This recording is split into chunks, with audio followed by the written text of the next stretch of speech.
체납된 재산세 있는 거 알고 계시죠? 이러는 게 장인 정신만이 아닌 걸로 알고 있는데. 없으니까 딴 데 갔어. 저기 가서. Halo guys, kembali lagi di channel Topeng Hitam Official guys ya. Bagaimana kabar kalian hari ini? Semoga kalian selalu sehat dan banyak rezeki ya guys.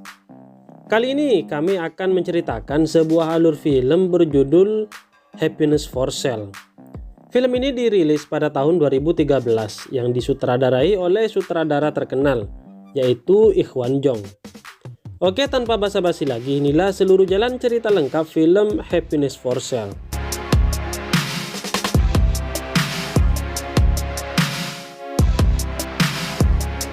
Film diawali oleh seorang gadis bernama Kang Mina, seorang pegawai negeri sipil yang sedang menelpon seseorang agen properti bernama Mr. Beck. Ia berencana untuk segera menjual toko tua milik ayahnya. Namun hingga kini toko tersebut tak juga terjual hingga membuat Mena emosi. Setelah selesai menelpon, Mena mendengar jika kekasihnya akan segera menikah dengan seorang perempuan yang 10 tahun lebih muda darinya. Pria tak tahu malu ini bahkan menemui Mina di taman kantor dan memberinya sebuket bunga, sekaligus undangan pernikahannya. Mena yang emosi langsung memukul pria tersebut hingga jatuh tersungkur.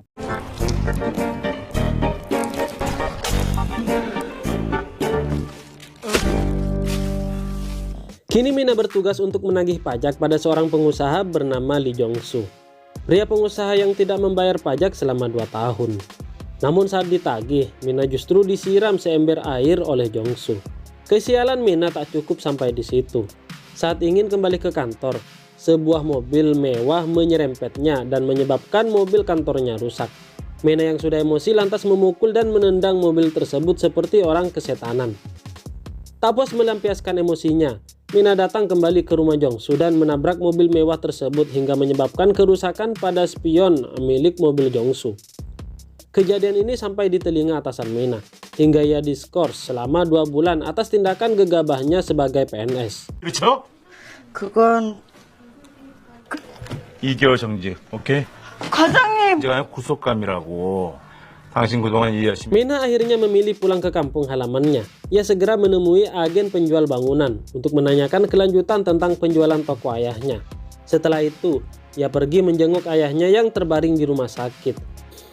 Mereka kembali berdebat karena ayahnya tidak mau menjual toko sebab tokonya memberi kebahagiaan untuk anak-anak.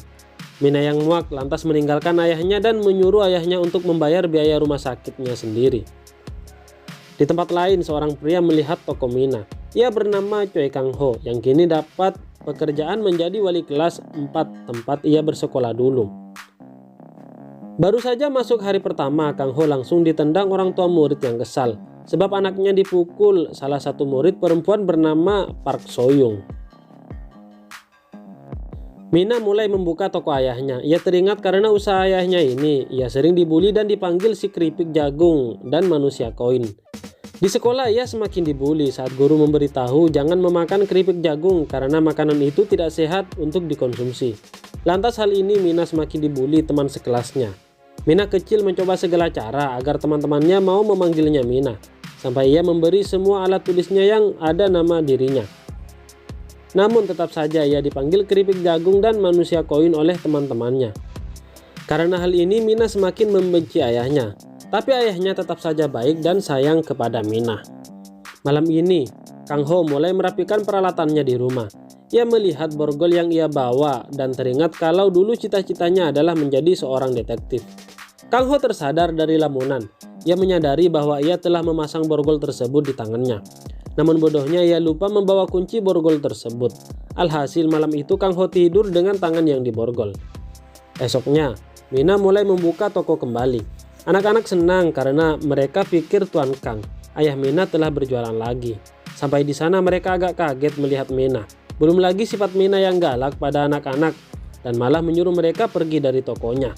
Saat anak-anak sibuk berkelahi di depan Mina, So-young yang dicap sebagai murid yang buruk oleh gurunya berhasil mencuri sesuatu dari toko Mina.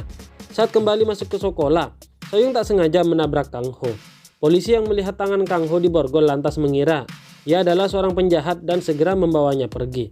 Setelah dikonfirmasi identitasnya yang sebenarnya, Closey mengantar Kang Ho ke rumah kepala sekolah.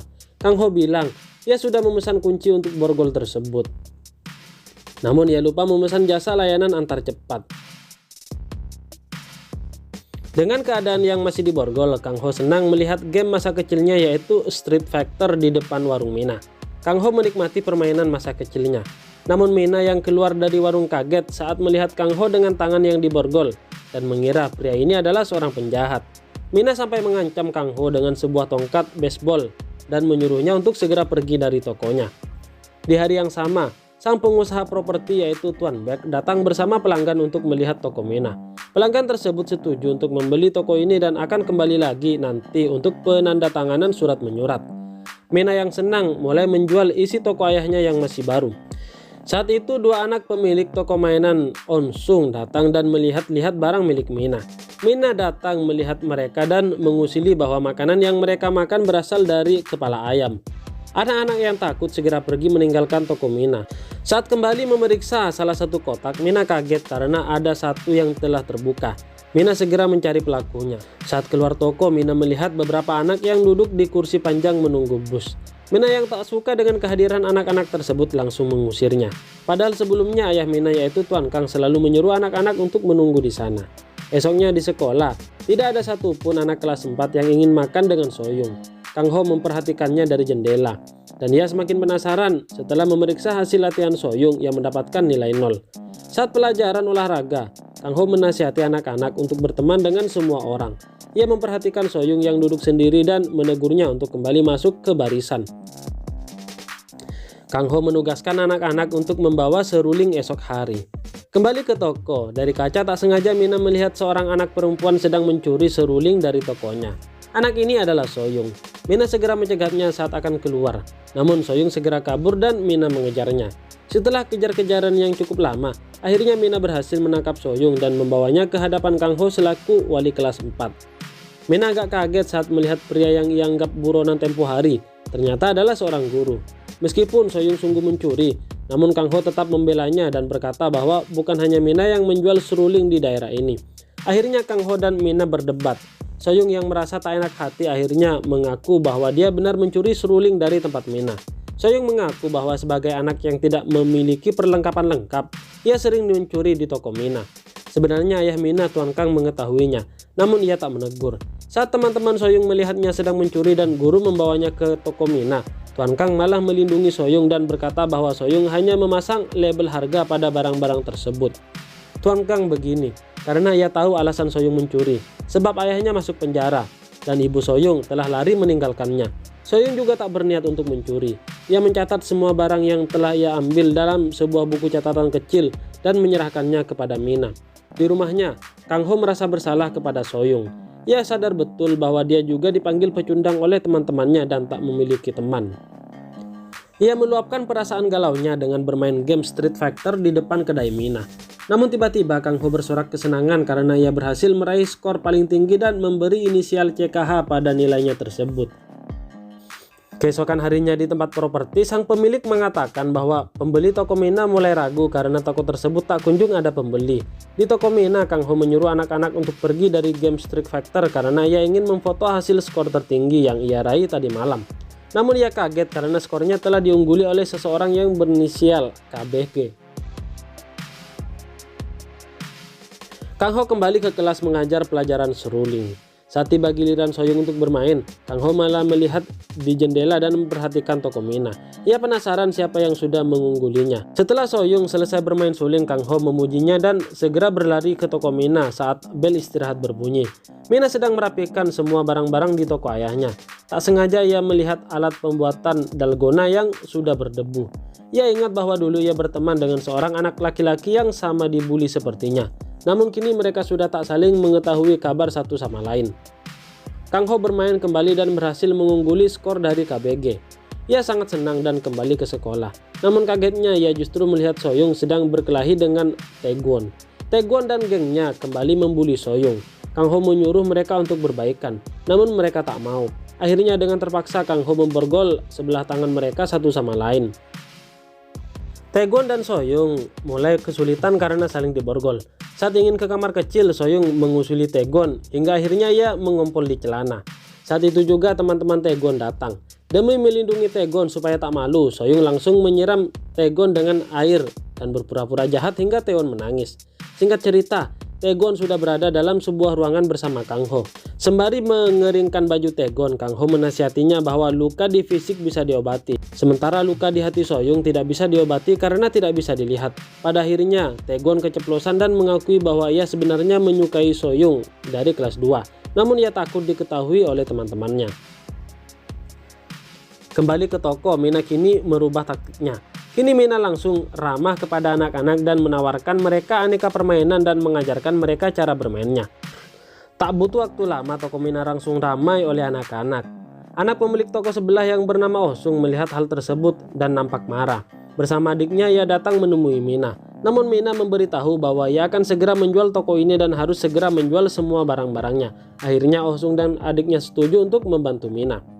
Sebagai seorang guru, Kang Ho datang ke rumah Soyung dan mengajaknya untuk sekedar bercerita. Kang Ho juga berkata bahwa ia adalah seorang yang menyendiri dan hanya mempunyai satu teman perempuan saat ia kecil.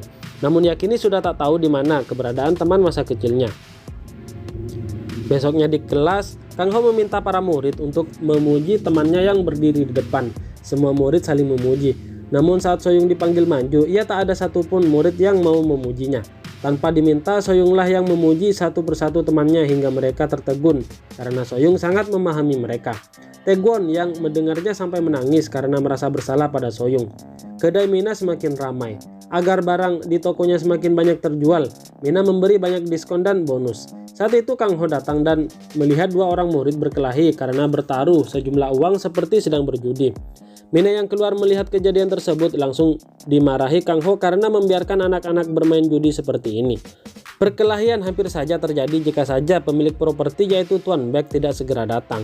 Tuan Baek memanggil dan mengatakan bahwa toko Mina telah resmi dibeli. Mendengar nama Mina, Kang Ho langsung menyebut nama panggilannya semasa kecilnya. Mina kini menyadari bahwa pria di depannya adalah anak pecundang teman karibnya semasa kecil. Pembeli toko Mina datang dan mereka membawa surat-surat untuk Mina tanda tangani. Mina meminta dalam minggu ini uang penjualan toko sudah bisa diterima.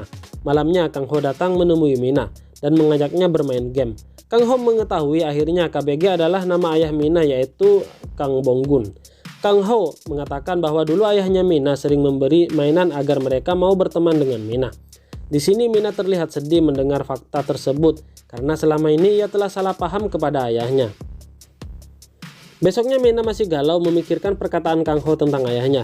Saat itu terdengar keributan dari luar. Sojun dipukuli ibunya habis-habisan karena nilainya jelek di ujian terakhir. Mina datang membela Sojun. Namun ibu-ibu lain justru memarahi Mina karena mengizinkan anak mereka bermain seharian dan memakan makanan yang tidak sehat. Mina yang muak lalu berkata bahwa tempat ini akan segera tutup seminggu lagi. Mendengar hal itu anak-anak semakin menangis dan memohon kepada Mina agar toko ini tidak tutup. Namun Mina tak peduli dan segera menutup tokonya. Malamnya, Kang Ho kembali datang dan menghibur Mina. Ia mulai membuat dalgona sampai mengenang lagu masa kecil mereka. Tibalah hari keberangkatan Mina kembali ke Seoul. Sebelum meninggalkan toko, kurir pengantar barang mengatakan ada satu box hijau yang mungkin saja adalah milik pribadi. Mina kemudian melihat isi box tersebut. Ia kaget saat melihat banyak barang kenangan masa kecilnya dan ternyata disimpan oleh ayahnya. Setelah kematian ibunya, ternyata Tuan Kang susah payah belajar cara mengikat rambut anak perempuan dan hal lain demi Mina. Akhirnya Mina terduduk dan menangis. Ia menyesal telah membenci ayahnya selama ini. Di stasiun, sebelum keberangkatan kereta, Kang Ho mengirim video anak-anak yang akan segera mengikuti lomba lari di pekan olahraga sekolah. Dalam video itu, Soyung mengatakan bahwa dia mungkin menang jika saja Mina datang mendukungnya. Akhirnya Mina membatalkan niatnya untuk pergi ke Seoul dan berlari secepat mungkin ke sekolah demi bisa melihat pertandingan Soyung. Awalnya Soyung tertinggal, namun saat itu ia mendengar teriakan semangat dari Mina yang ternyata telah sampai di sekolah. Soyung menjadi semangat lagi. Akhirnya ia bisa sampai ke garis finish dalam urutan pertama. Setelah kejadian mengharukan itu, Mina memutuskan untuk berhenti menjadi pegawai negeri sipil dan membantu ayahnya yang telah sehat untuk bekerja di toko. Mina menemukan kebahagiaannya saat melihat anak-anak bahagia bermain di tokonya. Akhirnya cerita pun tamat. Film Happiness for Sale mengajarkan kita untuk selalu bersyukur dalam keadaan apapun. Kebahagiaan yang sebenarnya bisa kita temukan dari hal-hal yang sederhana dan tentunya bisa membuat orang lain ikut bahagia. Film ini sangat cocok ditonton oleh semua kalangan karena pesan moralnya yang sangat bagus dan jalan cerita yang menyenangkan, sederhana namun juga tidak membosankan. Oke, film ini sangat bagus kan guys ya. Bagi kalian yang baru menemukan channel ini, mohon dukungannya dengan cara klik like, share dan juga subscribe di bawah ini. Serta jangan lupa juga aktifkan tombol loncengnya agar kalian tahu jika ada konten terbaru dari channel ini guys ya. Oke, terima kasih guys, bye bye.